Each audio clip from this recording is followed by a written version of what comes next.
أولا مرحبا بكم أهلا في وسهلا. الجزائر.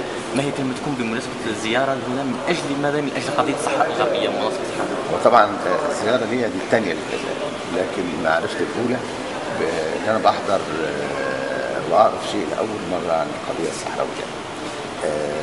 لكن أنا مهموم من الوقت، مش في القضية الصحراوية فقط، قضية القارة عموما وما نحن نعانيه. وقد ذكرت في كلمتي أن المسألة لا تتوقف عن حد مشاكل دولة أو دولتين، ولكن دائما هناك يد خارجية تسعى جاهدا أن تظل المشكلة قائمة للتفتيت والتفكيك، وعلينا أن نتنبه لهذا. علينا أن نشرح نخرج دائرة ما نحن فيه بالشكل الإعلامي السلمي الرائع اللي تتناولوه لشرح القضية ونقلها إلى الشعوب الأخرى لحثها على التضامن معكم، وإن شاء الله لتحقيق ما تتمنون. عندما قلت لي أنني جئت من أجل التعرف على القضية الصحراوية، أظن أنه أغلبية الشعب المصري لا يعرف أكثر عن القضية الصحراوية. ما المشكل في ذلك؟ هل الإعلام؟ هل توجيه القضية إلى الشعوب الأخرى؟ هل ما نعرفه على فلسطين هو ما نعرفه عن الصحراء الغربية؟ ما السبب في ذلك؟ لا طبعا لا أعلم شيء عن القضية الصحراوية، وأنا أقول هذا بأمانة، لأن لم تنتقل المعرفة من خلال الإعلام، هو لن يصل إلى من خلال الإعلام أو من خلال وفود عن القائمين على القضية الصحراوية، من خلال مؤتمرات، من خلال اتصالات، من خلال المشروع العظيم الفيسبوك. لا، القضية شرحها كي تعلم الناس عنها، كي تتفهمها.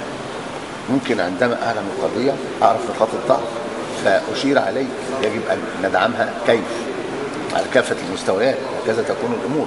ولكن أنا في بلدي لا أعلم شيء عن ما يدور هنا إلا أن أتيت وجلست وعرفت، واجبي أن أنقل. لكن مهما نقلت على المستوى الفني، مهما قلت ما نتناول العمل الفني، أن نأتي إليكم وأن تأتوا إلينا. التبادل الثقافي والإعلامي مهم جدا في هذه القضايا، هكذا تصل القضية إلى خارج الحدود. نحن نعلم أن لمصر تاريخ عظيم في نصرة الشعوب من أجل الثورات والتحرر، خاصة وأنها مع دولة عربية ودولة إفريقية مثلها مثل مصر. ما كلمتكم في الدعم المصري للقضية الصحراوية؟